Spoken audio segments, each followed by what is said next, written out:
బట్టి నీకు వందనాలు పాటల ద్వారా మీరు మహిమ పొందినందుకు మీకు వందనాలు చెల్లించుకున్నాం ప్రభా. అపోస్తలుల విశ్వాస ప్రమాణం ఒప్పుకోవడానికి మీరు మాకు కృప చూపించారు. ఈ దినవాక్యంలో మాకు తోడుగా ఉన్నారు తండ్రి. మరి ప్రత్యేకంగా ప్రభా వాక్య ధ్యానంలోకి మేము వెళ్ళబోచుకుంటుండగా ప్రభా, అయా ఈ ఉదయకాల సమయంలో ప్రతి ఒక్క బిడ్డని మీరు జ్ఞాపకం చేసుకొని సహాయం చేయండి. ఇంకా గ్రూప్‌లో జాయిన్ అవ్వాల్సిన బిడ్డలందరినీ ప్రభా మీరు తట్టి లేపి జాయిన్ చేయించమని, ఉదయకాలమే ప్రభా నేను తండ్రి అయ్యా నీ వాక్కుతో మమ్మల్ని దర్శించమని వేడుకుంటా ఉన్నాం ప్రభా. అయ్యా నువ్వు మాట్లాడితే మాకు మేలు ప్రభా. అయ్యా నువ్వు మాట్లాడితే ప్రభా మాకు సంతృప్తి. అయ్యా నువ్వు మాట్లాడినప్పుడు ప్రభా నేను తండ్రి ప్రభా అయ్యా మా జీవితంలో ప్రభా మేము ఒక గురిని కలిగి ఉంటాము. అయ్యా నేను తండ్రి గమ్యానికి చేరవలసిన స్థితిలోకి ప్రభా మేము ఎదుగుతాం గనుక ప్రభా అట్టి నీ మాటలు మాట్లాడుతూ ఉంటుండగా ప్రభా తండ్రి ఏ ఒక్కరిలోనూ నిద్రమత్తు మూర్ఖ స్వభావం లేకుండా ప్రభా వినగలిగిన చెవిని, గ్రహించగలిగిన మనసును, ఆత్మని అనుగ్రహించి సహాయం చేయమని వేడుకుంటున్నాను. అయ్యా ఇదిగో నీ వాక్యాన్ని ప్రభా పంచుకోవడానికి నీ దాసురాలను నిలబెట్టినందుకు నీకు వందనాలు, స్తోత్రాలు చెల్లించుకుంటున్నాం. ఆ బిడ్డ చుట్టూతా మీ కంచి వేయమని వేడుకుంటా ఉన్నాం తండ్రి. ఆ బిడ్డను తండ్రి అయ్యా ఆ బిడ్డ ద్వారా మరి మీరు ఏదైతే మాతో మాట్లాడటానికి సిద్ధపడి ఉన్నారో అట్టి మాటలు నా బిడ్డ సంపూర్తిగా ధైర్యంగా వాక్శక్తితో ప్రభా ప్రకటించడానికి నీ మాటల్ని ప్రభా ఆ బిడ్డ యొక్క తల నుంచి ప్రభా అరికాలు వరకు కూడా మీ గాయపడిన హస్తంతో నేను తండ్రి మీరు ముట్టండి, స్వస్థపరచండి, బలపరచండి, వాక్శక్తిని అనుగ్రహించమని వేడుకుంటున్నాను తండ్రి. తనని పూర్తిగా మీ సిలువ చాటును మరుగుపరిచి ప్రభా మీరే తండ్రి మాతో మాట్లాడమని ప్రభా సహాయం చేయమని వేడుకుంటా ఉన్నాం తండ్రి. కృప చూపించి కనికరించమని వేడుకుంటూ ప్రభా అయ్యా మా అందరి ద్వారా సమస్త మహిమ ఘనత మీరు మాత్రమే పొందుకోమని మా ప్రభువును రక్షకును అయిన యేసుక్రీస్తు నామములో అడిగి బ్రతిలాడి వేడుకుంటున్నాం తండ్రి. Amen. Amen. Hallelujah. Praise Lord. Thank you so much అక్క. ఝాన్సీ అక్క please. Okay. Praise the Lord అండి అందరికీ. Good morning madam. Good morning. మన మధ్యలో మరి ఈరోజు వాక్యం అందించడానికి వైఎస్ విమలారెడ్డి గారు దేవుని ఆత్మ చేత సిద్ధంగా ఉన్నారండి. వారిని పరిచయం చేయటం గౌరవంగా భావిస్తున్నాను. మనకు తెలుసు వైఎస్ విమలారెడ్డి గారు దివంగత వైఎస్ రాజశేఖర రెడ్డి గారి ప్రియమైన చెల్లి గారు, మరి మాజీ ముఖ్యమంత్రి గారు వైఎస్ జగన్మోహన్ రెడ్డి గారి మేనత్త గారు. మరి డాక్టర్ వైఎస్ విమలారెడ్డి గారు 2008వ సంవత్సరంలో ప్రభువైన యేసుక్రీస్తుని తన సొంత రక్షకునిగా అంగీకరించారు.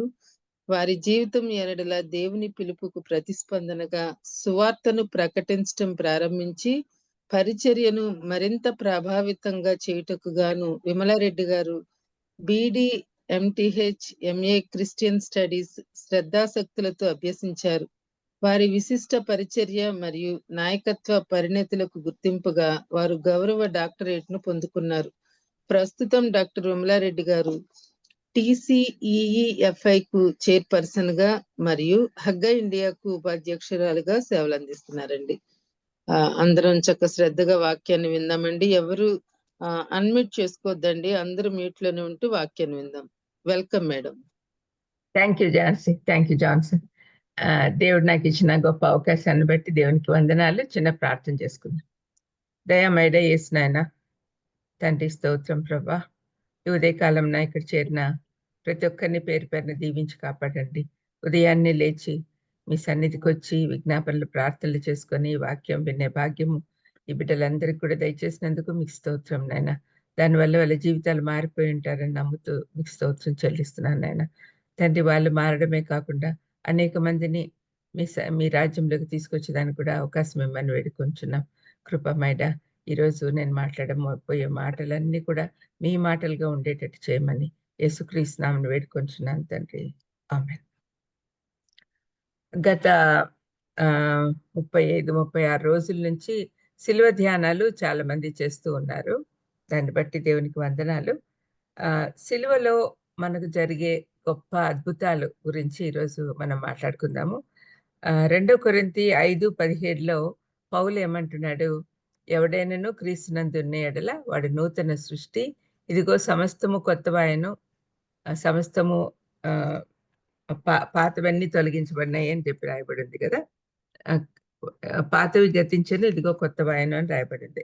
మరి ఈ కొత్తవైనవి ఏమేమి కొత్తవైనాయి మన జీవితంలో? పాత ఏమేం పోయినాయి, మనం కొత్తది ఏమొచ్చింది అనేది అన్ని పాయింట్ వైజ్ మనం చూసుకుంటే మనకి ఎప్పుడు కూడా గుర్తుండిపోతాయి అనే ఉద్దేశంతో ఈరోజు పాయింట్ బై పాయింట్ మీకు బైబిల్ ఆధారంగా, వాక్యాధారంగా నేను చూపిస్తాను. సిలువ యొద్ద జరిగే ఇన్స్టంటేనియస్ మిరకల్స్ తక్షణమే జరుగుతాయి ఆయన దగ్గరికి వెళ్ళంగానే. ఆ సిలువ ద్వారా మాత్రమే మనము యేసు ప్రభు దగ్గరికి వెళ్ళగలం. సిలువ అంటే ఎట్లాంటిదంటే, ఇప్పుడు ఇక్కడ ఒక పెద్ద కొండ ఉంది, ఇక్కడ ఒక పెద్ద కొండ ఉంది అని అనుకుందాం. ఇదేమో భూమి, ఇదేమో పరలోకం. మధ్యలో ఒక పెద్ద అగాధం ఉంది. ఆ అగాధం అనేది నరకం. స్వభావ సిద్ధంగా మనం పాపులం కాబట్టి ఈ లోకం నుంచి వెళ్ళిపోయేటప్పుడు అగాధంలో పడిపోతాం.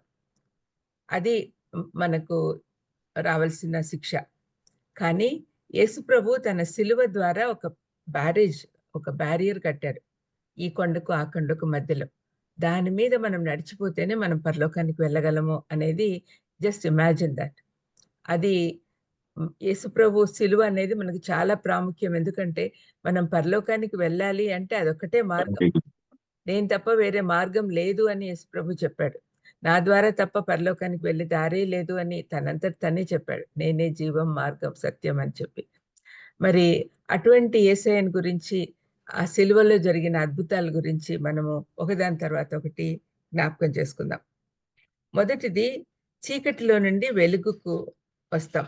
యేసుప్రభు సన్నిధికి వెళ్ళంగానే మనం ఎప్పుడైతే సిలువ దగ్గరికి వెళ్తామో అది ఇన్స్టంటేనియస్గా జరిగే అద్భుతం అది. చీకటి నుండి వెలుగులోకి వస్తాం.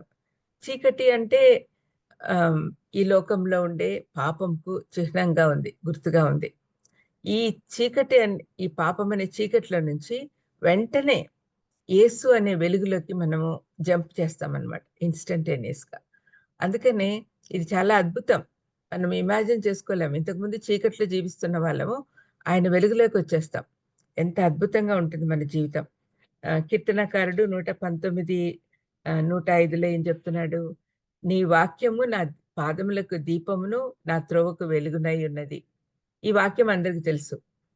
నీ వాక్యము నా పాదములకు దీపమును, నా త్రోవకు వెలుగునై ఉన్నది. ఎప్పుడైతే మనం ఆయన వెలుగులోకి వస్తామో అప్పుడు మనము ఎక్కడికి వెళ్ళాలన్నా ఆ వెలుగులో చూసి నడుస్తాం. అందుకనే మన పాదములకు దీపము, త్రోవకు వెలుగై ఉంది ఆయన వాక్యం. మనం అందరం కూడా వాక్యంలో ఎక్కువ ఆసక్తికి చూపించాలి, ఎక్కువ నేర్చుకోవాలి, ఎక్కువ ధ్యానించుకోవాలి. ఆ విధంగా ఉన్నప్పుడే మన చీకటి జీవితం నుంచి మనం యేసుప్రభు వెలుగులోకి వస్తాం. కొలస్సీ పత్రిక 1వ అధ్యాయము 13 నుంచి 14 వరకు నేను చదివి వినిపిస్తాను. కొలస్సీ 1:13-14. ఆయన మనలను అంధకార సంబంధమైన అధికారంలో నుండి విడుదల చేసి తాను ప్రేమించిన తన కుమారుని యొక్క రాజ్య నివాసులుగా చేసెను. ఆ కుమారుని ఎందుకు మనకు విమోచనము అనగా పాపక్షమాపణ కలుగుచున్నది. మనము యేసుప్రభు మార్గంలోకి వచ్చినప్పుడు మన జీవితం వెలిగిపోతుంది. ఆ వెలుగు ఇతరులకు కూడా మన దగ్గర నుంచి రిఫ్లెక్ట్ అవ్వాలి. అది దేవుడి ఉద్దేశం. మీరు లోకానికి వెలుగై ఉన్నారు అని చెప్పాడు యేసయ్య.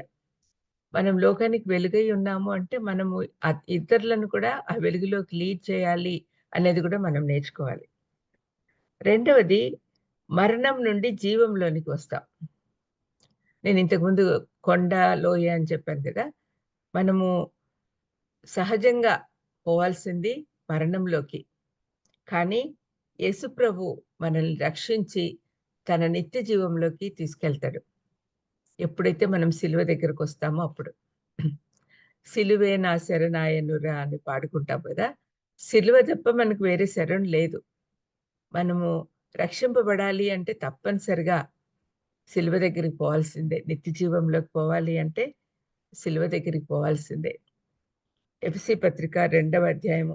అంటే ఇవన్నీ బైబిల్లో ఉన్నాయి అని చూపించడానికి నేను ప్రతి ఒక్కటి కూడా వాక్య ప్రకారమే చూపిస్తూ ఉన్నాను. ఎఫెసీ 2:1-5 వరకు చదువుతున్నాను. మీ అపరాధముల చేతను పాపముల చేతను మీరు చచ్చిన వారై ఉండగా, అపరాధముల వల్ల చచ్చిన వారిగా ఉంటున్నాము అంటున్నాడు. అంటే చనిపోయిన స్థితిలో ఉన్నాం. ఆయన మిమ్మల్ని క్రీస్తుతో కూడా బ్రతికించెను. మీరు వాటిని చేయుచు వాయుబండల సంబంధమైన అధిపతిని అనగా అవిధేయులైన వారిని ఇప్పుడు ప్రేరేపించు శక్తికి అధిపతిని, అంటే సాతాన్ అన్నమాట. ఈ ప్రపంచ ధర్మం చొప్పున మునుపు నడుచుకుంటది. అంధకారంలో ఉన్నప్పుడు మనము ఇహలోక పరంగా నడుచుకున్నాం. వారితో కలిసి మనమందరమును శరీరము యొక్కయు, మనస్సు యొక్కయు కోరికలను నెరవేర్చుకొనుచు, మన శరీరాశలను అనుసరించి మునుపు ప్రవర్తించుచు, కడమ వారి వలె స్వభావ సిద్ధముగా దైవోగ్రతకు పాత్రులమై ఉంటిమి.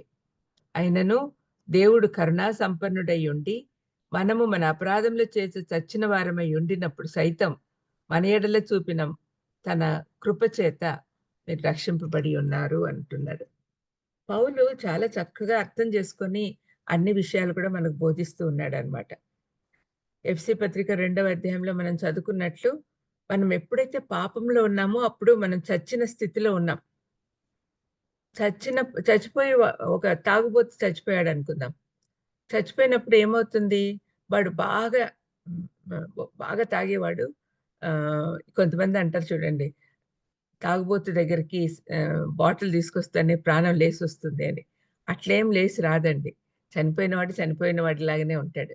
మరి అదే విధంగా పాపానికి చనిపోయిన వాళ్ళము, మనం ఒకసారి పాపానికి చనిపోతే తిరిగి పాపం చేయాలి అని శోధన మన దగ్గరకొచ్చినా మనం పడిపోయే అవకాశాలు లేవు. అందుకనే మనము యేసుప్రభు దగ్గరకొచ్చినప్పుడు పాపము నుంచి బయటపడతాం. నిత్య జీవంలోకొస్తాం. రోమపత్రికలో కూడా ఎన్ని చక్కటి మాటలున్నాయండి. రోమపత్రిక 6వ అధ్యాయము 4వ వచనం చూస్తే,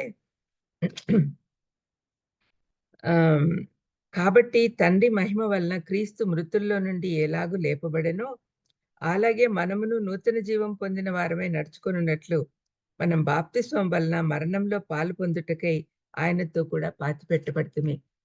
ఈ మరణం నుండి జీవంలోకి రావడం అనేది బాప్తిస్మం అనే ప్రక్రియ ద్వారా మనకు బాగా అర్థమవుతుంది. ఎప్పుడైతే మనం నీళ్ళల్లో ముంచబడతామో అప్పుడే పాపానికి మనం చనిపోయినట్లు. తిరిగి లేచినప్పుడు యేసుప్రభుతో పాటు పునరుద్ధానులమైనట్టు. యేసుప్రభుతో పునరుద్ధానులమైతే ఏమవుతాము? ఆయనతో పాటు నిత్య జీవంలోకి వెళ్తాం. యేసుప్రభు చెప్తాడు కదా, రెండవ దొంగతో సిలువలో, నేడు నువ్వు నాతో కూడా పరదేశంలో ఉందువు అని అన్నాడు. మనం కూడా ఎప్పుడైతే పాపమును వదిలిపెడతామో నిత్య జీవంలోకి వెళ్ళిపోతాం. ఆయన సన్నిధిలో మనం ఉండగలం. మూడవది, ఫస్ట్‌ది ఏమన్నాను? చీకట్లో నుండి వెలుగులోకి వస్తాం. పాపం అనే చీకట్లో నుండి యేసుప్రభు అనే వెలుగులోకి వచ్చినాం. తర్వాత మరణం నుండి జీవంలోకి, మనకు న్యాచురల్‌గా రావాల్సిన మరణం నుండి నిత్య జీవంలోకి వెళ్ళిపోతున్నాం. మూడవది, పాపం క్షమించబడి నీతి ఆపాదించబడుతుంది. మనము ఎప్పుడైతే ఆదాము పాపం చేశాడో అప్పుడే దేవుడికి దూరం అయిపోయాడు. తర్వాత మనం నీతిమంతులు కావించబడకపోతే, పాపులుగా ఉన్నంతసేపు మనం పరలోకానికి వెళ్ళలేము, దేవుణ్ణి సమీపించలేము. ఈ పాపం నుండి మనల్ని రక్షించి మనకు నీతి వస్త్రం ధరింపజేయగలిగింది యేసుప్రభు ఒక్కడే. ఆయన మన పాపాలన్నీ తన రక్తంతో కడిగేసి మనల్ని నీతిమంతులుగా చేయడమే కాకుండా నీతి వస్త్రం ధరింపజేస్తాడు. మీకు ఇంతకుముందు చెప్పాను, ఆదాము పాపం చేసినప్పుడు ఆదామవ్వలకు దేవుడే స్వయంగా చర్మపు తొడుగులను తొడిగించాడు. ఆయనే తొడిగించాడు. వాళ్ళంతట వాళ్ళు వేసుకోలేదు. అలాగే మన నీతి ఆయన ముందు మురికి గుడ్డలు లాంటిది కాబట్టి, ఆ మురికి గుడ్డలు తీసేసి నీతి వస్త్రాలు ధరింపజేస్తాడు యేసయ్య. రోమపత్రిక 4వ అధ్యాయంలో అబ్రహాం గురించి చెప్పిన మాటలు కొన్ని ఉన్నాయి, చదువుతాను. 4వ అధ్యాయము 20 నుంచి 25 వరకు. అవిశ్వాసం వల్ల దేవుని వాగ్దానమును గురించి సందేహింపక, అబ్రహాం గురించి రాయబడి ఉందండి. దేవుని మహిమపరిచి ఆయన వాగ్దానం చేసిన దాన్ని నెరవేర్చుటకు సమర్థుడని రూఢిగా విశ్వసించి విశ్వాసం వల్ల బలము నొందెను. అందుచేత అది అతనికి నీతిగా ఎంచబడెను. అది అతనికి ఎంచబడెనని అతని నిమిత్తం మాత్రమే కాదు గాని, మన ప్రభు అయిన యేసును మృతుల్లో నుండి లేపిన వాని యందు విశ్వాసముంచిన మనకును ఎంచబడునని మన నిమిత్తం కూడా వ్రాయబడును. ఆయన మన అపరాధముల నిమిత్తం అప్పగింపబడి మనం నీతిమంతులుగా తీర్చబడుటకై లేపబడెను. అన్ని మన కోసమే. ఈ రక్షణ కార్యం అంతా కూడా కంప్లీట్ గా ఆయనే చేశాడు. మనం కేవలము ఒక వరం పొందే దానికి సిద్ధంగా ఉండాలి అంతే. We are not doing anything in the salvation కార్యంలో. అంత ఎదురు చూస్తున్నాం ఆయన చేస్తాడు అని. ఆయన చేశాడు ఆల్రెడీ. అది విశ్వసించాలి మనం. ఈ అబ్రహాం గురించి మాట్లాడితే, అబ్రహాం విశ్వాసం అతనికి నీతిగా ఎంచబడింది. ఆ కాలంలో, పాత నిబంధన కాలంలో యేసుప్రభు రక్తం లేదు. అందుకని వాళ్ళు విశ్వాసంతో విధేయత చూపించినప్పుడు అది వాళ్ళకి నీతిగా ఎంచబడింది ఆనాటి భక్తులకందరికీ. అబ్రహాము తన పాపపు శరీరం ద్వారా దేవుని పరిపూర్ణ నీతి ప్రమాణాలను ఏ విధంగానూ సమీపించలేడు. అంటే ఆ స్టాండర్డ్స్ కు తనంతట తాను వెళ్ళలేడు అబ్రహాం. అయితే శుభవార్త ఏమంటే, రక్షణ ప్రక్రియలో తానే మనల్ని ఇది చూడండి ఎంత ఆశ్చర్యంగా ఉంటుందో. రక్షణ కార్యంలో ఏమవుతుంది, విశ్వాసం అనేది ఆయనే నింపుతాడు మనలో. ఆ విశ్వాసమును దేవుడు ఉపయోగించి తన నమ్మిన పాపి పక్షాన నీతిగా ఆపాదించుటకు వాడుకుంటాడు. విశ్వాసము ఆయనే ఇవ్వాలి. కృప ఆయన దగ్గర నుంచే వస్తుంది. కృప వల్లే మనకు రక్షణ వస్తుంది. అయితే మనం చేయాల్సిందంతా విశ్వసించాలి. ఆ విశ్వాసం కూడా ఆయన దగ్గర నుంచే వస్తుంది. దాన్ని డెవలప్ చేసుకునే బాధ్యత మన మీద పెట్టున్నాడు దేవుడు. కొలస్సీ పత్రిక 2:14లో ఒక మాట చదువుతాం. ఈ కొలస్సీ పత్రికలో కూడా చాలా విషయాలు రాయబడి ఉన్నాయండి. కొలస్సీ 2:14లో అంటే ఇక్కడ చాలా పెద్ద వాక్యం ఇది. అపరాధముల వల్లనో శరీరమందు సున్నతి పొందక ఉండుట వలన మీరు మృతులై ఉండగా, దేవుడు వ్రాతరూపకమైన ఆజ్ఞల వల్ల మన మీద రుణముగాను మనకు విరోధముగాను ఉండిన పత్రమును మేకులతో సిలువకు కొట్టి దాని మీద చేవ్రాతను తుడిచివేసి మనకు అడ్డం లేకుండా దాన్ని ఎత్తివేసి మన అపరాధములన్నిటినీ క్షమించి ఆయనతో కూడా మిమ్మల్ని చేసెను. ఈ విధంగా ఆయన మన అపరాధములన్నీ కొట్టేసి మనల్ని నీతిమంతులుగా చేశాడు. 4వది, చట్టపరమైన స్థానము మారిపోతుంది. నిత్య నరకానికి వెళ్లాల్సిన వాళ్ళము నిత్య జీవానికి వెళ్ళుటకు అధికారం వచ్చింది. చట్టపరంగా నేను ఇది పదే చెప్తున్నాను, ఎందుకంటే అన్ని దానితోనే ముడిపడి ఉన్నాయి. మనం న్యాచురల్ గా పుట్టుకతో జన్మత పాపులం కాబట్టి మనం పోవాల్సింది నరకానికి. కానీ ఆ నరకం నుంచి మనల్ని తప్పించడానికి యేసుప్రభు శరీరధారిగా ఈ లోకానికి వచ్చాడు. అందునిమిత్తము ఆయన చాలా పెద్ద త్యాగం చేశాడు. మనం అది రియలైజ్ అవ్వట్లా. ఇది చాలా లైట్ గా తీసుకుంటున్నామండి. యేసుప్రభు చేసిన కార్యాలన్నీ కూడా చాలా లైట్ గా తీసుకుంటూ ఉన్నాం. కొలస్సీ పత్రిక 1వ అధ్యాయము 12 నుంచి 14 వరకు మనం చూస్తే ఇక్కడ చాలా మేళ్లు కనపడతాయి చూడండి. ఇంతకుముందు చదివాను. దీంట్లో 5 మేళ్లు కనపడుతున్నాయి చూడండి మనకి. 12 నుంచి 13, 14 చదువుతున్నాను మళ్ళీ ఇంకొకసారి. దీంట్లో 5 మేళ్లు ఉన్నాయి. మనలను అంధకార సంబంధమైన అధికారంలో నుండి విడుదల చేసి తాను ప్రేమించిన తన కుమారుని యొక్క రాజ్య నివాసులుగా చేసెను. ఆయన మనల్ని ఏం చేస్తున్నాడు, తను ప్రేమించిన తన కుమారుని వారసు, అంటే దేవుడి ఆస్తికంతా వారసులు ఎవరు? కుమారుడు. ఆయన సర్వ సృష్టికర్త, సర్వాధికారి. ఆయన సర్వాధికారి అయ్యున్నాడు కాబట్టి ఆయన స్వాస్థ్యం అంతా తన కుమారుడికి చెందుతుంది.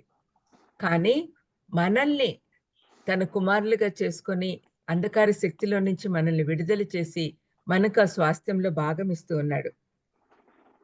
ఆయన తన రాజ్య నివాసులుగా మనల్ని చేస్తున్నాడు. మనము ఇప్పుడు దేవుని రాజ్య పౌరులం. మనకు ఇప్పుడు డ్యూయల్ సిటిజన్షిప్ ఉంది.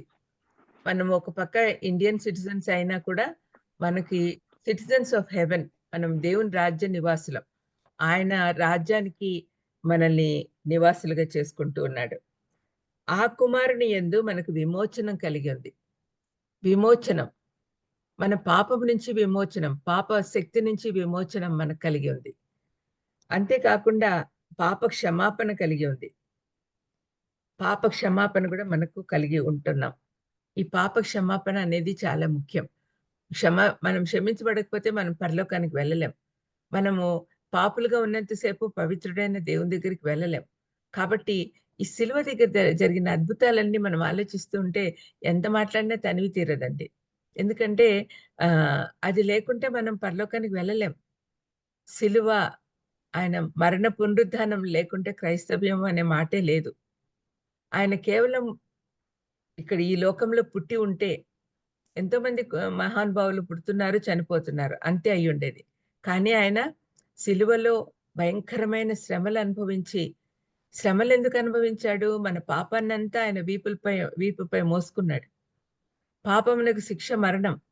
ఆ శిక్ష అంతా మన పక్షంగా ఆయన పొందాడు. అందుకని ఆయన అన్ని భయంకరమైన శ్రమలు భరించాల్సొచ్చింది. కాబట్టి ఇవన్నీ కూడా మనం చూస్తుంటే, మనం చట్టపరంగా మనం పోవాల్సింది నరకానికి గాని, నిత్య నరకానికి వెళ్ళాల్సిన వాళ్ళను నిత్య జీవానికి తీసుకెళ్తున్నాడు ఆయన. ఆయన ఉద్దేశం అదే. అందుకని ఈ లోకానికొచ్చాడు. యేసుప్రభు ఈ లోకానికి రాకపోయి ఉంటే, మనందరికీ పరలోకంలో స్థానం ఉండేది కాదు. అయితే సృష్టికర్త అయిన దేవుడు తన బిడ్డల్ని సృష్టించి నరకానికి పంపించడానికి కాదు, తన రాజ్యంలో రాజ్య నివాసులుగా చేసుకోవాలని ఆయన ఉద్దేశం. 5వ అద్భుతం ఏంటంటే, మనకు దుష్ట హృదయం తీసివేయబడి మంచి హృదయం వస్తుంది. స్వభావ సిద్ధంగా మనం చెడ్డోళ్ళం కాబట్టి మనకు హృదయంలో చెడే ఉంటది. ఆ చెడును తీసివేసి మంచి హృదయము ఎప్పుడొస్తుందంటే సిలువ దగ్గరికి మనం పోయినప్పుడు. ఇది యాక్చువల్‌గా ప్రవచనాత్మకంగా దేవుడు చెప్పాడు.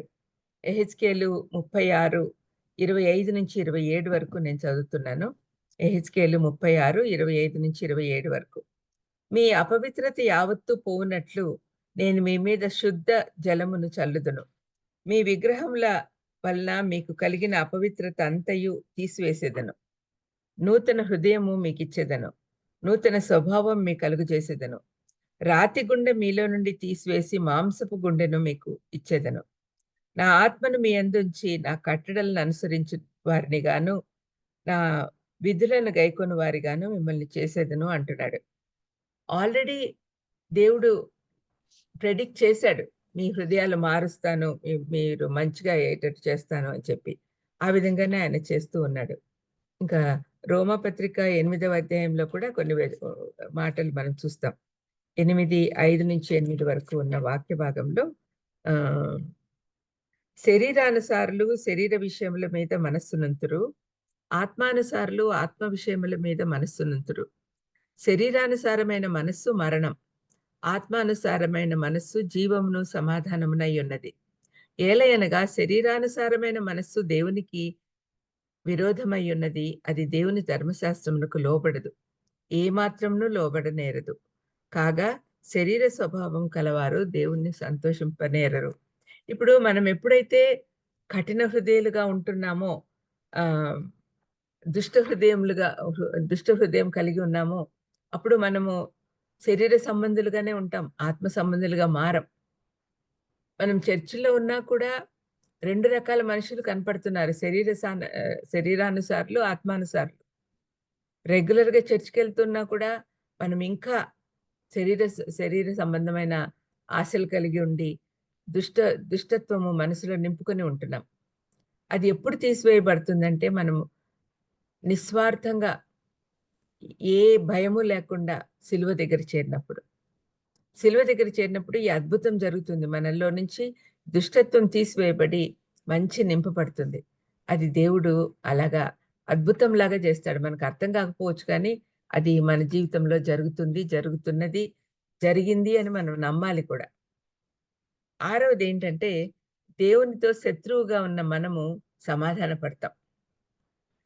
ఎప్పుడైతే మనం శరీరానుసారులుగా ఉంటామో, ఎప్పుడైతే మనం దుష్ట హృదయం కలిగి ఉంటామో, ఎప్పుడైతే మనము ఇహలోకంతో స్నేహం చేస్తామో, అప్పుడు మనము దేవుడికి ఇష్టలుగా ఉండలేం. పైపెచ్చు ఆయనకు శత్రువులంగా ఉంటాం. రోమా 5, 10, 11 వచనాలు నేను చదువుతున్నాను. ఎప్పుడైతే మనము సిలువ దగ్గరకొస్తామో మన జీవితాలు మారిపోతాయి. 5, 10, 11. ఏలయనగా శత్రువులమై ఉండగా ఆయన కుమారుని మరణం ద్వారా మనం దేవునితో సమాధానపరచబడిన ఎడల సమాధానపరచబడిన వారమై ఆయన జీవించుట చేత మరి నిశ్చయంగా రక్షింపబడదాం. అంతేకాకు కాదు, మన ప్రభు అయిన యేసుక్రీస్తు ద్వారా మనము దేవుని యందు అతిశయపడుచున్నాం. ఆయన ద్వారానే మనం ఇప్పుడు సమాధాన స్థితి పొంది ఉన్నాము. శత్రుత్వం వీడితే మనం సమాధాన పడతాం దేవునితో. శత్రుత్వం ఎప్పుడు పోతుంది? సిలువ దగ్గరికి వచ్చినప్పుడు పోతుంది. యెషయా గ్రంథము 48:20లో దుష్టులకు నెమ్మది ఉండదని యెహోవా సెలవిచ్చుచున్నాడు. దుష్టత్వం ఉన్నంత వరకు మన మనసులో నెమ్మది ఉండదు. అది అనుభవపూర్వకంగా మనకందరికీ తెలుసు. మనలో ఏ చెడు ఉన్నా, లేకపోతే చేదు ఉన్నా, ద్వేషం, అసూయలున్నా కూడా మనకు నిద్ర పట్టదు. నెమ్మదిగా ఉండలేం.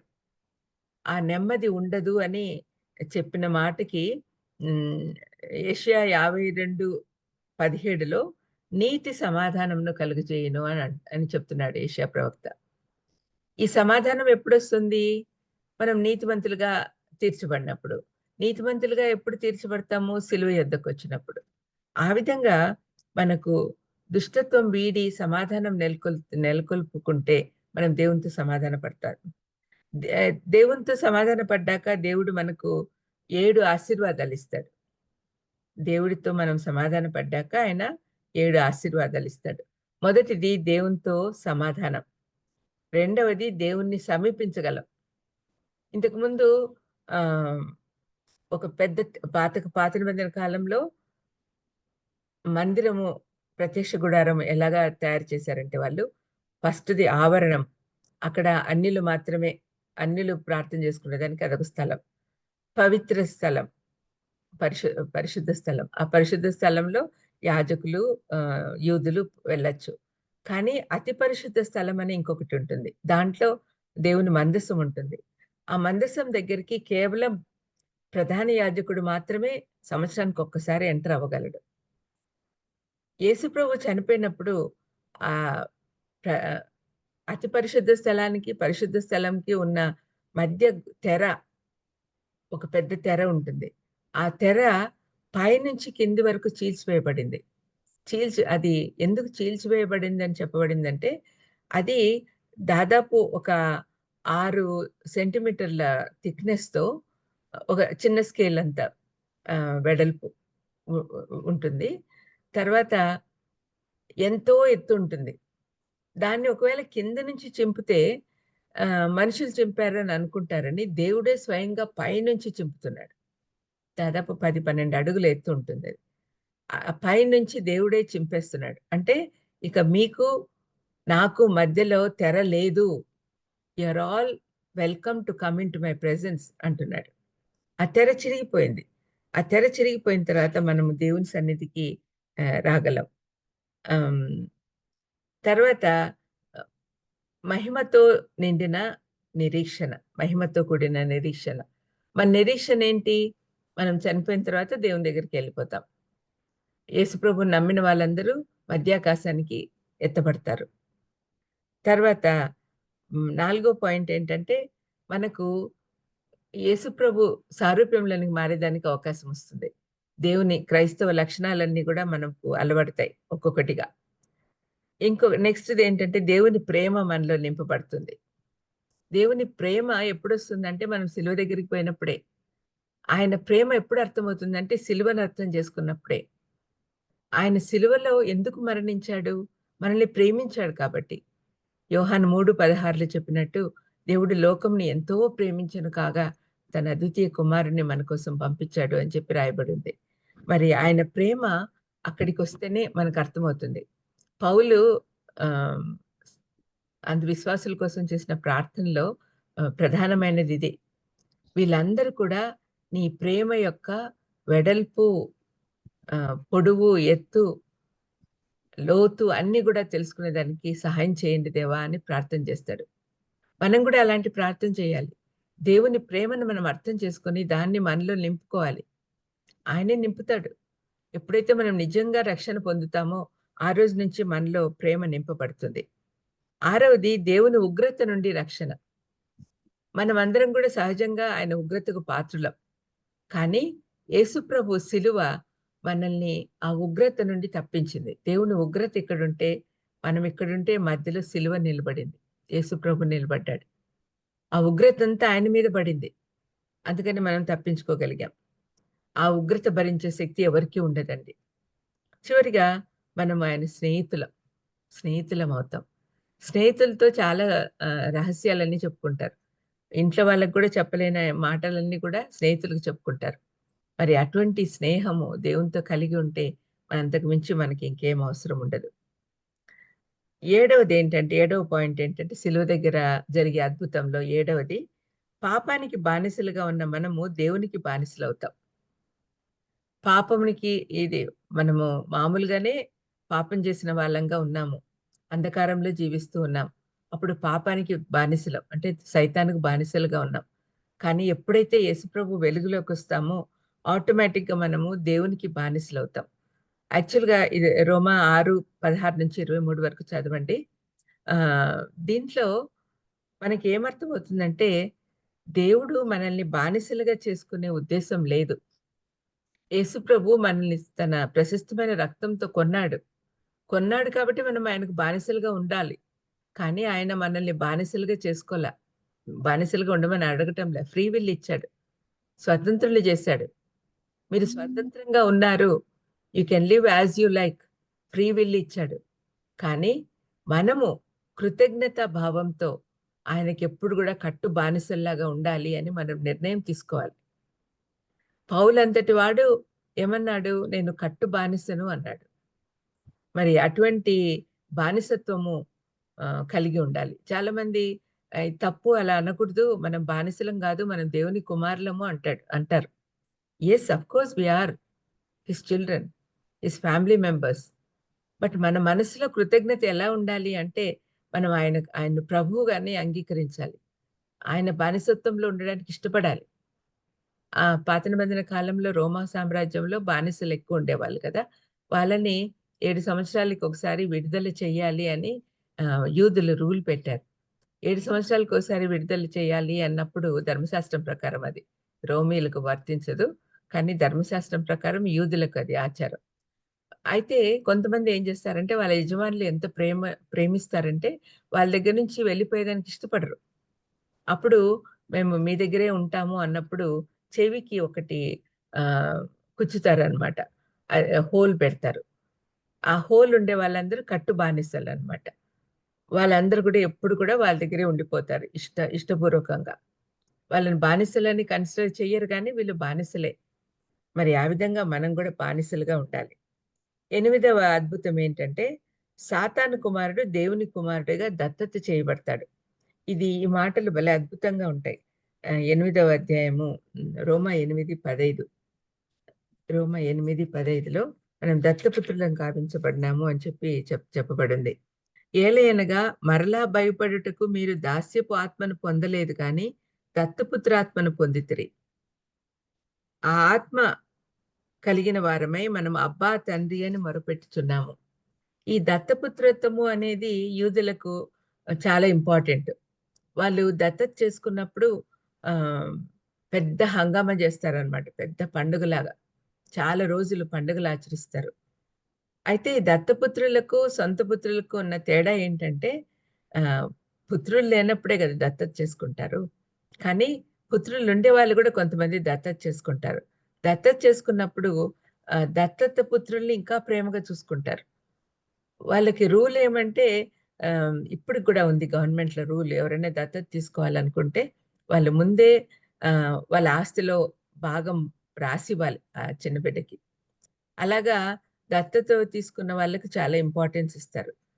యెస్. యెహోవా దేవుడు ఏం చేశాడు? తండ్రి అయిన దేవుడు ఏం చేశాడు? తన కుమారుని చెయ్యి వదిలి సిలువలో మన చెయ్యి పట్టుకున్నాడు. ఎందుకంటే మనము ఆయనకు దత్తపుత్రులు కావాలి అని. ఒక కుమారుడిని వదిలేసి కోట్లాది మంది కుమారులను ఆయన పొందుకున్నాడు. ఎంత అంటే ఇది అర్థం చేసుకోవడానికి చాలా కష్టం. కానీ అది జరిగింది. మనల్ని దత్తపుత్రులుగా చేసుకున్నాడు. దత్తపుత్రులుగా చేసుకున్న మనము ఎంత చనువు పెంచుకోవచ్చంటే, అబ్బా! తండ్రి అని పిలవచ్చు.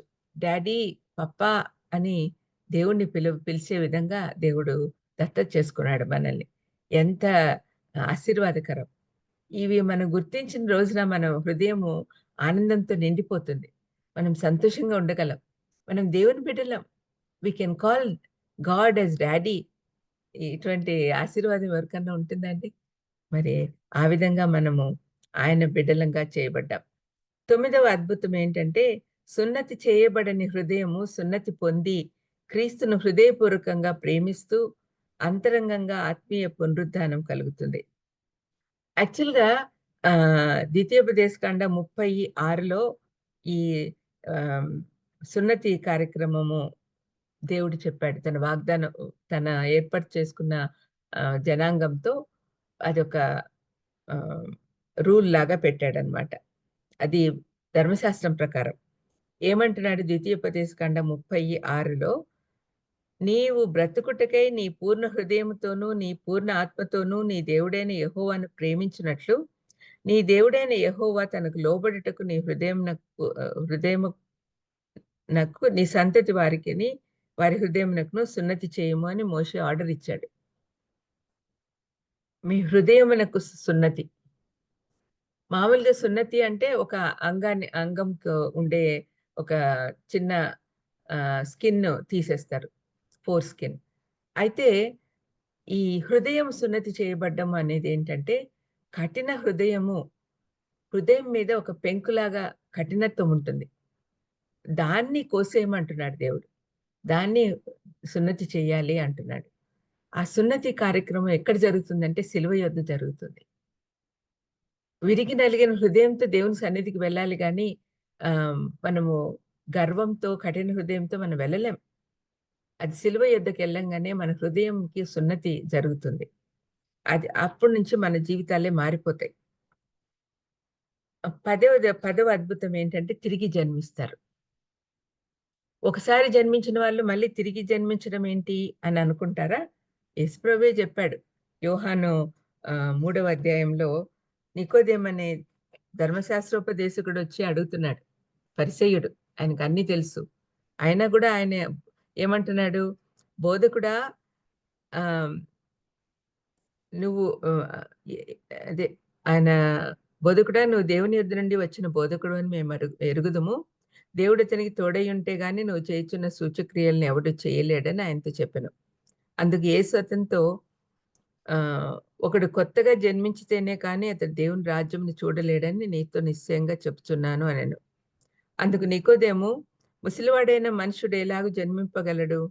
రెండవ మారు తల్లి గర్భమందు ప్రవేశించి జన్మింపగలడా అని ఆయన్నడుగగా, యేసు ఇట్లనెను, ఒకడు నీటి మూలంగాను, ఆత్మ మూలంగాను జన్మించితేనే కానీ దేవుని రాజ్యంలో ప్రవేశింపలేడని నీతో నిశ్చయంగా చెప్పుచున్నాను. శరీర మూలంగా జన్మించినది శరీరమును, ఆత్మ మూలంగా జన్మించినది ఆత్మయునయ్యున్నది. మనకు ఆత్మ, శరీరం అని 2 భాగాలున్నాయి. శరీరము తల్లి గర్భం నుండి వస్తుంది. కానీ ఆత్మ తిరిగి జన్మించడము అంటే అది కేవలము సిలువ దగ్గర మాత్రమే జరుగుతుంది. యేసుప్రభు చెప్పాడు, మరలా జన్మించాలి. మరలా జన్మించకపోతే మనం పరలోకానికి వెళ్ళలేం. సిలువ యొద్ద ఈ తిరిగి జన్మించడము అనేది జరుగుతుంది. ఒకసారి తీతుకు రాసిన పత్రిక, పౌలు తీతుకు రాసిన పత్రిక 3వ అధ్యాయము చూద్దాం.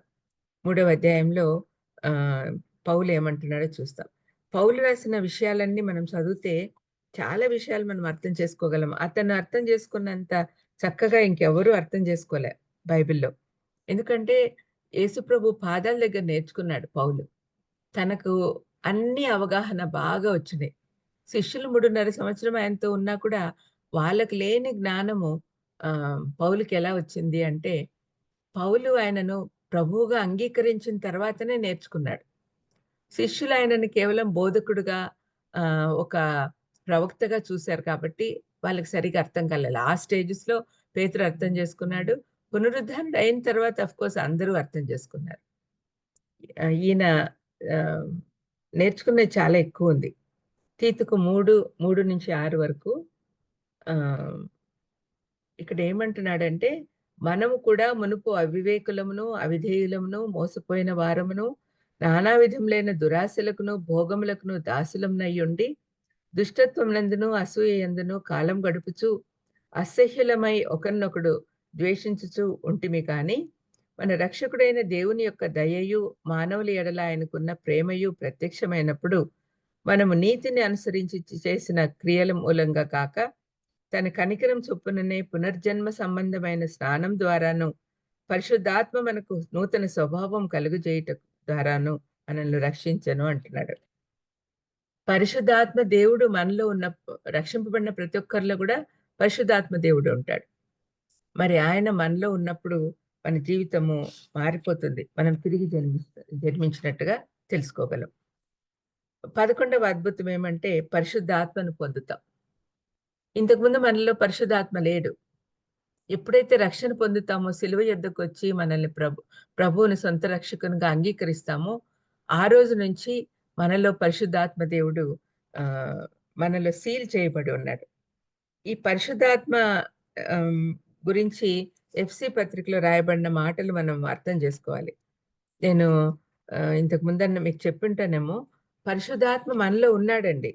కొంతమంది మొదటి పేతురు చదువుతున్నా మొదటి ఎఫ్సి పత్రిక మొదటి అధ్యాయము 13-14 వచనాలు నేను చదువుతున్నాను. మీరును సత్యవాక్యమును అనగా మీ రక్షణ సువార్తను విని క్రీస్తునందు విశ్వాసం ఉంచి వాగ్దానం చేయబడిన ఆత్మచేత ముద్రించబడితిరి. రక్షింపబడిన ప్రతి ఒక్కరిలో పరిశుద్ధాత్ముడు ముద్రించబడ్డాడు. దేవుని మహిమకు కీర్తి కలుగుటకై ఆయన సంపాదించుకున్న ప్రజలకు విమోచనం కలుగు నిమిత్తము ఈ ఆత్మ మన స్వాస్థ్యమునకు సంచకరువుగా ఉన్నాడు. సంచకరువు అంటే డౌన్ పేమెంట్. ఏదైనా మనం కొన్నప్పుడు డబ్బులు అడ్వాన్స్ గా ఇస్తాం కదా, అలాగా పరిశుద్ధాత్మ దేవుడు మనలో ఉంచబడ్డాడు. నేను తిరిగి వచ్చేంత వరకు నీతో ఉంటాడు, మీతో ఉంటాడు అని యేసు ప్రభు ప్రామిస్ చేశాడు. ఆయన మనలకు ఆదరణకర్తగా ఉన్నాడు. పరిశుద్ధాత్మ దేవుడు కొన్ని సంఘాలలో నేను చూశాను, రా రా రా అని పాట పాడుతూ ఉంటారు. పరిశుద్ధాత్మ దేవుడా మాలోకి రా అని ప్రార్థన చేస్తుంటారు. There is no need. నిజంగా నువ్వు రక్షణ పొందింటే పరిశుద్ధాత్ముడు మీలోనే ఉన్నారు, మనలోనే ఉన్నాడు, మన చుట్టూ ఉన్నాడు, మనం నడిపిస్తున్నాడు, మనతో మాట్లాడుతున్నాడు. పరిశుద్ధాత్ముడు మన దిగిరా అంటేనే మనలోకి దిగిరాడు. ఆయన రక్షణ పొందిన ప్రతి ఒక్కరిలో ముద్రించబడ్డారు. అది మనం అర్థం చేసుకోవాలి. ఇది చాలా మంది అర్థం చేసుకోలేకున్నారండి. పెద్ద పెద్ద పాస్టర్లు కూడా పరిశుద్ధాత్మ దిగిరా అంటుంటారు. దట్స్ నాట్ కరెక్ట్ అండి. బైబిల్ అలాగ చెప్పట్లేదు. ఎఫ్సి పత్రిక అట్లా చెప్పే వాళ్ళకు ఎఫ్సి పత్రిక 1:13-14 వచనాలు చెప్పండి. తర్వాత చివరిగా నేను ఒక గొప్ప సంగతి, గొప్ప మర్మం, వివాహం అనేది ఒక గొప్ప మర్మం అని బైబిల్ చెప్తుంది.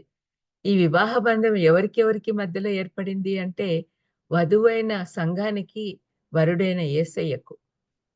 ఇది సిలువ దగ్గర జరిగిన అద్భుతం. ఇది ఎవరు అర్థం చేసుకోలేరు.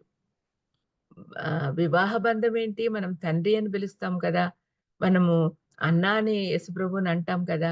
ఈ వివాహ బంధం ఏంటి అంటే, వివాహ బంధాన్ని ఎందుకు వాడారు అంటే, భార్యాభర్తలకు ఉన్నంత దగ్గర సంబంధము ఎవరికీ ఉండదు మనుషుల్లో.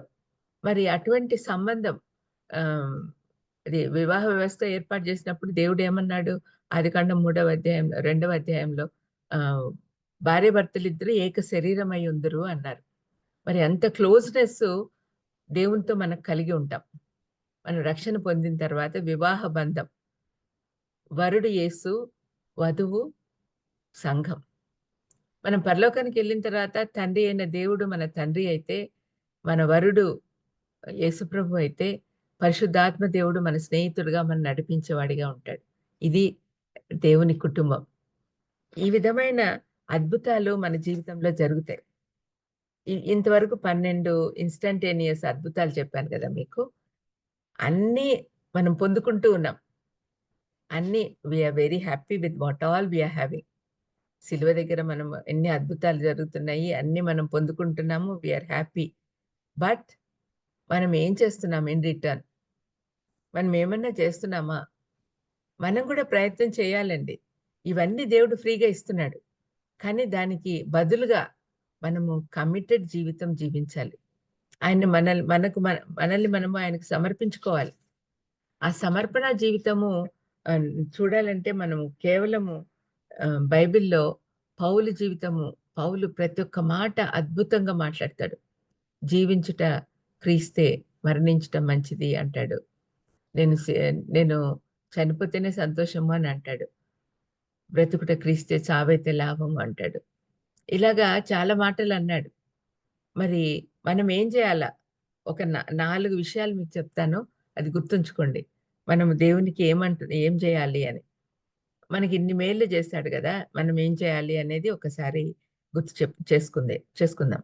మొదటిది, మనం పాత జీవితానికి చనిపోవాలి. అంధకార సంబంధమైన విషయాలలో మనం ఇంక ఉండకూడదు. మనం పాత జీవితానికి చనిపోయినాము అని డిసైడ్ అయిపోవాలి. ఒక వైపే సాగిపోవాలి. దేవుని వైపు సాగిపోవాలి. గలతీ 2:20లో నేను క్రీస్తుతో కూడా సిలువ వేయబడి ఉన్నాను. ఇకను జీవించువాడను నేను కాను, క్రీస్తే నా యందు జీవించుచున్నాడు. నేను క్రీస్తుతో కూడా సిలువ వేయబడి ఉన్నాను అనేది నిశ్చయించుకోవాలి. ఇంక జీవించువాడను నేను కాదు, క్రీస్తే నా యందు జీవించుచున్నాడు. రెండవది, స్వయం నాకు అనేది చనిపోవాలి.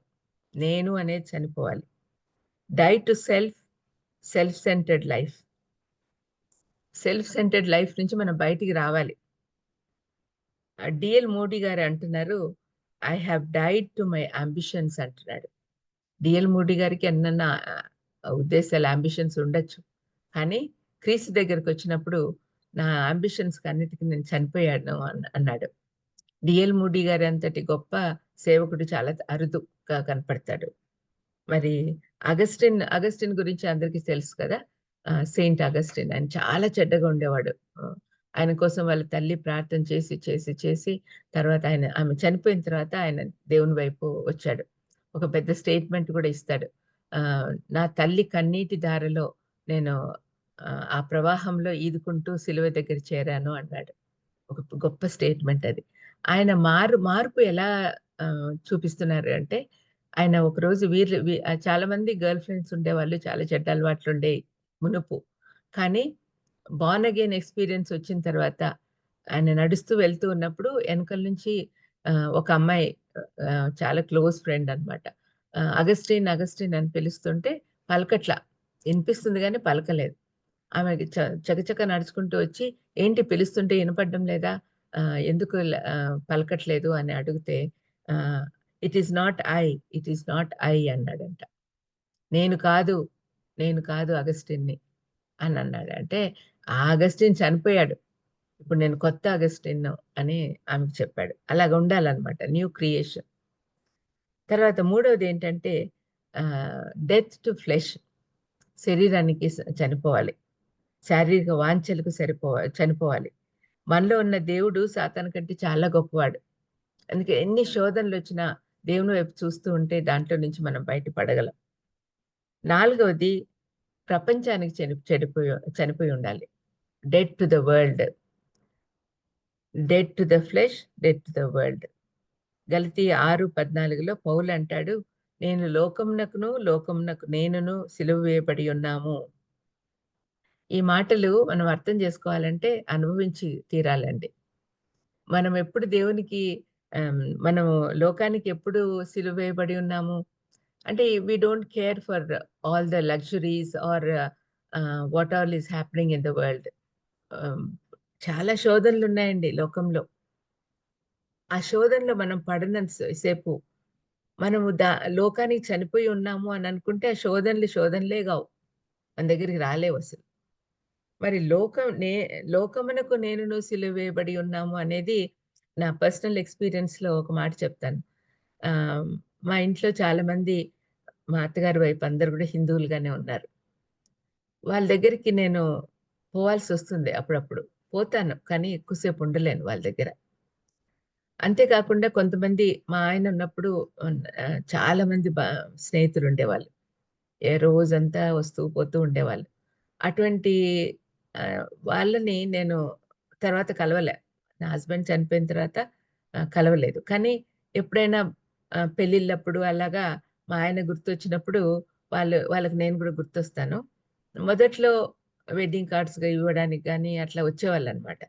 వచ్చేవాళ్ళు గానీ, నేను దేవుని మార్గంలోకొచ్చిన తర్వాత ఆ హిందువుల పెళ్ళిళ్ళకి అట్లా పోవడం మానేశాను.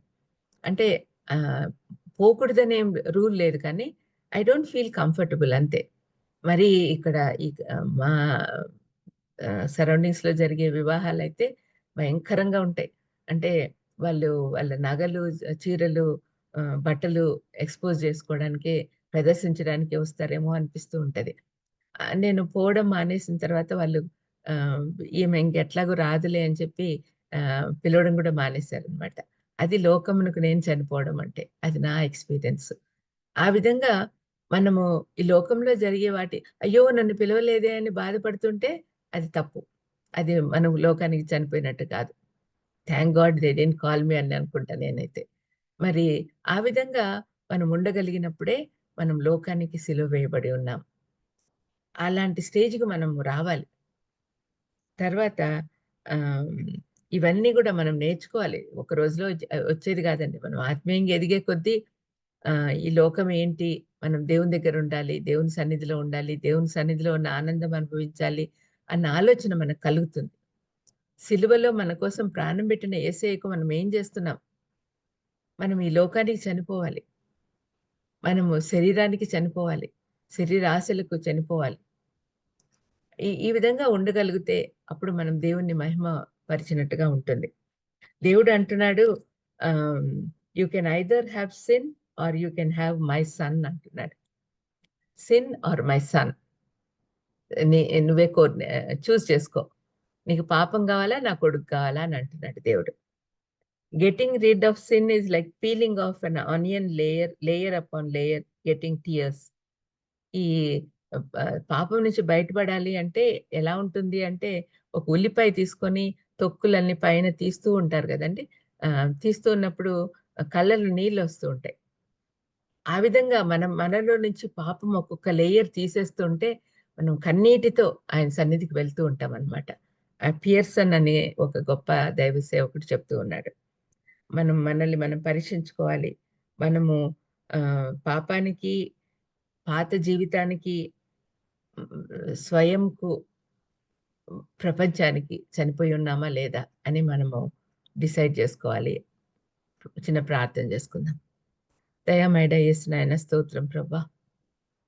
తండ్రి సిలువలో మీరు చేసిన అద్భుత కార్యాలు, మా జీవితంలో జరిగిన అద్భుతాలు మేము జ్ఞాపకం చేసుకున్నాం నాయన.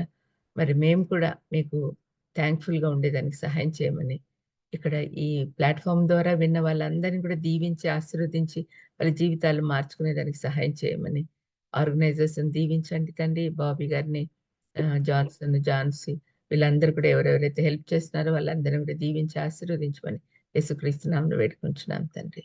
ఆమేన్. God bless you. Thank you madam. మరి సిలువలో జరిగిన గొప్ప అద్భుతాల గురించి మరి 12 పాయింట్స్ చక్కగా వివరించారు. వెలుగులోకి వస్తామని, జీవంలోకి వస్తామని, నీతి ఆపాదించబడుతుందని, నిత్య జీవానికి మరి మనం వెళ్తామని, అలాగే మంచి హృదయం వస్తుందని, సమాధానం వస్తుందని, మరి దేవునితో సమాధాన పడిన తర్వాత కూడా 7 ఆశీర్వాదాలు, పాపానికి బానిసలంగా మనం ఉండం, దేవునికి కృతజ్ఞతతో బానిసలుగా మనం ఉంటామని, మరి దేవుని కుమారులుగా, దత్తపుత్రులుగా చేయబడతామని, కఠిన హృదయానికి దేవుడు సున్నతి చేస్తాడని, తిరిగి జన్మిస్తామని, మరి రక్షణ పరిశుద్ధాత్మను మనం పొందుకుంటాం. వివాహ బంధంతో చక్కగా దేవునితో చక్కని రిలేషన్ మనం కలిగి ఉంటాము. మరి మనం ఏమేం చేయాలో కూడా చక్కగా వివరించినందుకు, పాత జీవితానికి చనిపోవాలి, నేను అనేది చనిపోవాలి, శరీరేచ్ఛలకు చనిపోవాలి, ప్రపంచానికి చనిపోవాలి. మరి చివరిగా సన్న అని ముగించారు. మనం ఎలా ఉందామో మనమే డిసైడ్ చేసుకుందామండి. చక్కని వాక్యం అందించిన మేడంకి వర్చువల్ ప్రేయర్ ఫ్యామిలీ తరఫున ప్రత్యేక వందనాలు. Thank you so much madam. Thank you. మరి థ్యాంక్ యూ మేడం. మెసేజెస్ అన్ని రికార్డ్ చేయబడినాయండి. మీరు యూట్యూబ్ లో అప్లోడ్ చేశారు. దయచేసి అన్ని గమనించి మీరు ఒక్కొక్కటి మీకు సమయం ఉన్నప్పుడు చూసుకోవచ్చండి. మేడం చెప్పిన మెసేజెస్ కూడా చాలా ఉన్నాయి అండ్ యూట్యూబ్ లో అవైలబుల్ గా ఉన్నాయి. బాబీ రత్నాకర్ అని టైప్ చేస్తే మేడం ఫోటోతో సహా వారు చెప్పిన మెసేజెస్ అన్ని మీకు కనిపిస్తాయండి. దయచేసి మీరు వినియోగించుకోవచ్చండి.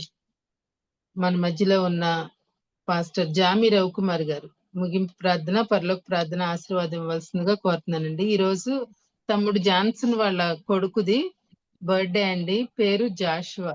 బాబు గురించి కూడా మీ ప్రార్థనలో జ్ఞాపకం చేసుకుందండి. ప్రార్థన చేసుకుందామండి. పరిశుద్ధమైన అట్లాగే తండ్రి, నీ మేడం వాళ్ళ ఆ జాబ్ చేసే ఒక సిస్టర్ మేనేజర్ గా చేస్తున్నారు షేబాని. నిన్న బాబీ అన్న మెసేజ్ పెట్టారు. తన గురించి కూడా ప్రార్థనలో జ్ఞాపకం చేసుకుంటానండి. ప్రార్థన చేస్తున్నాం. పరిశుద్ధమైన తండ్రి, నీ బంగారు పదాలు పొందడం ప్రభావ, నీ ప్రేమను బట్టి కృపను బట్టి వందనాలు తండ్రి. ప్రభా, ఉదయకాల సమయంలో దేవ తండ్రి ప్రభా, నీ చలనైన మెల్లైన స్వరాన్ని ప్రభా, నీ దాసరాలు విమల రెడ్డమ్మ గారితో ప్రభా వినిపించిన దాన్ని బట్టి ప్రార్థన చేస్తున్నాం ప్రభా. అయ్యా సిలువ తండ్రి మా జీవితంలో ప్రభా గొప్ప మార్పును తీసుకొచ్చింది అయ్యా. ప్రభా, నశించున్న వారికి వెరితనం గాని ప్రభా సిలువను గురించిన వార్త మాలాంటి వారికి ప్రభా శక్తి అయ్యింది అయ్యా. పాపభరితమైన మా జీవితాల్లో వెలుగు నింపింది, పరిశుద్ధాత్మను కుమ్మరించింది, నీతిమంతులుగా తీర్చింది ప్రభా. నీకు వందనాలు తండ్రి. సహాయం దయచేయండి అయ్యా. ప్రభా, సిలువలో తండ్రి మాకు అనుగ్రహించిన 12 వరాలను, దీవెనలు, ఆశీర్వాదాలను ప్రభా పొందుకోగలిగే ఆత్మీయ స్థితి, ఆత్మీయ పరిస్థితి మాకు దయచేయమని ప్రార్థన చేస్తున్నాం ప్రభా. మేము కూడా ప్రభా లోకానికి సిలువ వేయబడి దేవతను ప్రభా నీ సన్నిధిలో చేరగలిగే భాగ్యం దయచేయండి ప్రభా. పాపంలో కాకుండా నీ కుమారులుగా ఉండగలిగే ప్రభా ఆ ఉన్నతమైన భాగ్యాన్ని దయచేయమని ప్రార్థన చేస్తున్నాను తండ్రి. మాలాంటి వారికి ప్రభా దేవుడిగా ఉండడానికి ఇష్టపడ్డావయ్యా. అపోస్తలుడైన పౌలు సెలవిచ్చిన రీతిగా ప్రభా నీతిమంతుని కొరకు సైతం చనిపోవటం అరుదు ప్రభా. మేము పాపులుగా ఉన్నప్పుడు, భక్తిహీనులుగా ఉన్నప్పుడు తండ్రి మా కొరకు చనిపోయి నీ ప్రేమను చూపించామయ్యా ప్రభా. అద్భుతమైన మాట వినగలిగామయ్యా. ఆ పరలోకపు సిలువలో దేవతను ప్రభా, కలువరి సిలువలో ప్రభా నీ కుమారుడు చెయ్యి విడిచి ప్రభా మా చెయ్యి పట్టుకున్నావు ప్రభా. కాబట్టి మేము రక్షించబడ్డాం. వందనాలు తండ్రి, వందనాలు ప్రభా. అయ్యా, నీ సిలువను ప్రభా ధ్యానం చేయగలిగే కృప, నువ్వు సిలువలో చెప్పిన మాటలు, అదేవిధంగా సిలువ ముందు చెప్పిన మాటలు ప్రభా ధ్యానం చేయగలిగే కృప మాకు దయచేయమని ప్రార్థన చేస్తున్నాను. తన వెత్తబడి వాక్యం తండ్రి 30 దంతులుగా, 60 దంతులుగా, 100 దంతులుగా ప్రభా ఫలింపజేయండి. అయ్యా, తల్లి గారికి ఇచ్చిన వాక్య అనుభవాన్ని బట్టి, లోక జ్ఞానాన్ని బట్టి వందనాలు ప్రభా. అనేక మంది చెప్పినప్పుడు అనేక మంది స్టేట్మెంట్స్ ప్రభా. అయ్యా, నా తల్లి యొక్క కన్నీటి ప్రార్థనకు సిలువ యొద్దకు నేను కొట్టుకొని వచ్చాను సెలవిచ్చిన రీతిగా ప్రభా. అయ్యా, నా ఆశలను ప్రభా యేసయ్యకి ప్రభా ఇచ్చేసాను అన్నట్టుగా అయ్యా ప్రభా, యేసయ్య ప్రేమకు నేను కట్టుబానిసిన అపోస్తలుడైన పౌలు సెలవిచ్చిన రీతిగా ప్రభా. అయ్యా తండ్రి, ఆ అనుభవాల ద్వారా మేము జీవితంలో ముందుకు సాగడానికి ప్రభా నీ సహాయం దయచేయండి, నీ కృపణివ్వండి ప్రభా. తల్లిగారిని ఇంకా ప్రభా అనేక స్థలాల్లో బహుబలంగా వాడుకోండి. అదేవిధంగా ప్రభా సేవ శిష్యుల కోసం ప్రార్థన చేస్తున్నాను తండ్రి. తాకండి అయ్యా ప్రభా. నీ విమ్ములో స్వస్థత ఉంది, నీ వస్త్రంలో స్వస్థత ఉంది, నీ తాకిడిలో స్వస్థత ఉంది, నీ మాటలో స్వస్థత ఉంది, నీ వాక్కులో స్వస్థత ఉంది ప్రభా. నీ వాక్కు నంపి తండ్రి బిడ్డను ప్రభా స్వస్థపరచాను తండ్రి. నీకు అసాధ్యమైనది ఏది లేదు ప్రభా. బిడ్డ తండ్రి నీ కోసం వాడబడి బిడ్డ తండ్రి బిడ్డను తిరిగి లేవనెత్తి ప్రభా నీ సందులో వాడుకోమని ప్రార్థన చేస్తున్నాం ప్రభా. స్వస్థపరిచే యెహోవా నేనే అన్నావు ప్రభా, కృప చూపించండి. అదేవిధంగా ప్రభా జాన్సన్ దాతను ప్రభా కుమారుడు ప్రభా జాషువా కోసం ప్రార్థన చేస్తున్నాను. తన సంవత్సరమైన దయా కిరీటం దయచేసి నీకు వందనాలు ప్రభా. దాతను ప్రభా అనేక దాతను ప్రభా సంవత్సరాలను బట్టి దీవించమని ప్రార్థన, నీరులో ఆయుష్ దయచేయండి ప్రభా. నీ కుమారుడు యేసుక్రీస్తు ఈ విధంగా ప్రభా ఈ లోకంలో వయసునందును, జ్ఞానమందును, నీ దయ్యందును ప్రభా, దేవుడి దయ్యందును వర్ధిల్లాడు ప్రభా. అట్టి వర్ధిలింపు ప్రభా బిడ్డకు దయచేయమని ప్రార్థన చేస్తున్నాను తండ్రి. సహాయం దయచేయండి. అదేవిధంగా ప్రభా ప్రతిరోజు ఉదయం విధంగా వాక్యం ఉండడానికి ఇచ్చిన శాశ్వత సమయాన్ని బట్టి వందనాలు చెల్లించుకుంటూ దీన్ని ఏర్పాటు చేసిన బాబు రత్నాకర్ గారిని ప్రభా దీవించండి, కుటుంబాన్ని సాయం దీవించండి అయ్యా. ప్రత్యేకంగా సహకరిస్తున్న ప్రభా దేవతను ప్రభా జాన్సన్ గారిని, స్వరూప్ గారిని, ఝాన్సీ సిస్టర్ని, ప్రసిద్ధ సిస్టర్ని ప్రభా, అదేవిధంగా తేజ ఫ్రెండ్స్ గారిని జ్ఞాపకం చేసుకోండి ప్రభా. అదేవిధంగా కోర్టు వారిని దీవించమని ప్రార్థన చేస్తాం. మరొకసారి ప్రభా వాక్యం చెప్పిన దాసరాలు దీవించమని, ఎత్తుబడి వాక్యాన్ని ఫలింపు చేయమని, అదేవిధంగా ప్రభా దేవతను ప్రభా సేవా సిస్టర్ యొక్క స్వస్థత, అదేవిధంగా ప్రభా జాషువా యొక్క దాతను ప్రభు జన్మదిన జ్ఞాపకం చేసుకోమని ఈ చిన్న ప్రార్థన మా ప్రభును ప్రియకుమారుడైన యేసుక్రీస్తు దివ్యనామాన్ని వేడుకుంటున్నాం పరమ తండ్రి. ఆమేన్. పరలోకమందు రాజ్యం రాజ్యం వచ్చును గాక, నీ చిత్తం పరలోకమందులాగో భూమి అందు నెరవేరును గాక. మాకు కావాల్సిన ఆహారం దయచేయము. మా ఎడల అపరాధము చేయవారిని క్షమించినట్లు మా అపరాధములను క్షమించుము. మా శోధన లేక తప్పించుము. ఎందుకంటే రాజ్యం, శక్తి, మహిమ నిరంతరము నీవే అంటున్నాను. ఆమేన్. మన తండ్రి అయిన దేవుని ప్రేమ, కుమారుడైన యేసుక్రీస్తు కృప, పరిశుద్ధాత్మ అన్యోన్య సహవాసము వాక్యం చెప్పిన దాసురాలకు విన్న మనకు ప్రత్యేకంగా అనారోగ్యంతో ఉన్న శేబా సిస్టర్లకు, అదేవిధంగా నూతన జన్మలో ప్రవేశించిన జాషువాకు ఈరోజు మనం చేసిన ప్రతి పనికి జరుగుతున్న సిలువకాల ధ్యానాలకు ఆయన సదాకాలము తోడే నడిపించును గాక. ఆమేన్. ఆమేన్. షీబా గురించి ఒక్క నిమిషం చెప్తానండి. తను మా సిఫి ఆఫీస్ లో మేనేజర్ గా ఉంది. అంటే సండే స్కూల్ మినిస్ట్రీలో ఎక్కువ భాగం తనే పనిచేసేది అనమాట. We are missing her a lot. ఇప్పుడు ఏమైందంటే తను ఆల్మోస్ట్ అయిపోయింది అని అంటున్నారు డాక్టర్లు, కానీ దేవుడే అద్భుతం చేయాలి. She just 38 years old. ఇద్దరు చిన్న అమ్మాయిలు ఉన్నారు. సడన్ గా అయిపోయింది. ఎందుకు జరిగింది అంటే బ్లడ్ లో ఇదేంటి కాల్షియం. కాల్షియం ఎక్కువైపోయి అదంతా స్కిన్ పైకి వచ్చి స్కిన్ అంతా కమిలిపోయి చిరిగిపోతుంది అనమాట. అట్లాంటి స్టేజ్కి వచ్చింది. పెప్సిస్ అని సారీ సెప్టిక్ అవుతుంది అంటారు చూడండి, దాంట్లో ఆ షాక్లోకి వెళ్ళిపోయింది అనమాట. రివైవ్ చేయడానికి చాలా కష్టంగా ఉంది. దయచేసి ఇది ఒక అద్భుతంగా దేవుడు చెయ్యాలి అని మనం ప్రార్థన చేద్దాం. దయచేసి గుర్తుపెట్టుకోండి, ఆమెను అందరూ కూడా మిస్ అవుతున్నారు. చాలా మంది ప్రార్థన చేస్తున్నాము. తప్పనిసరిగా దేవుడు అద్భుతం చేస్తాడని నమ్ముతున్నాను. మీరు కూడా దయచేసి ప్రార్థన చేయండి. Thank you madam. తప్పకుండా ప్రార్థన చేస్తాం మేడం. దయచేసి మీరు అందరూ కూడా మీ ప్రార్థనలో జ్ఞాపకం చేసుకోండి. చాలా చిన్న వయసు కదా, దేవుడు మరి అద్భుత రీతిగా స్వస్థపరచలాగా మనందరం ప్రార్థన చేద్దాము. ప్రార్థించిన జామి రవికుమార్ గారికి, వాక్యం అందించిన విమలారెడ్డమ్మ గారికి కూడా ప్రత్యేక వందనాలు తెలియజేస్తున్నానండి. హ్యావ్ ఏ నైస్ డే అండి. జాయిన్ అయిన అందరికీ వందనాలండి. Thank you. ముగించుకుందామండి.